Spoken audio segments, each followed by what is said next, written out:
నమస్తే ఓటెన్ టీవీకి స్వాగతం. డ్రగ్స్ మహమ్మారిపై జరుగుతున్న దండయాత్ర 24వ రోజు గంపలగూడెం నుంచి పెనుగొలను వరకు భారీ ప్రజా మద్దతుతో ఉత్సాహభరితంగా సాగింది.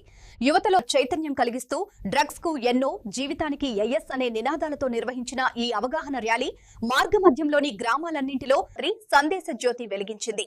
డ్రగ్స్ నిర్మూలనకు ప్రజల భాగస్వామ్యం కీలకమని నిర్వాహకులు తెలిపారు. మనందరికీ తెలిసి ఒక సామెత ఉండేది, మొక్కై వంగనేది. కాబట్టి స్టూడెంట్ లైఫ్ లోనే మనం మంచి నిర్ణయాలు తీసుకున్నట్లయితే ఆటోమేటిక్ గా పైకి వచ్చేటప్పటికి మీరందరూ మంచి స్థాయిలోకి వస్తారండి.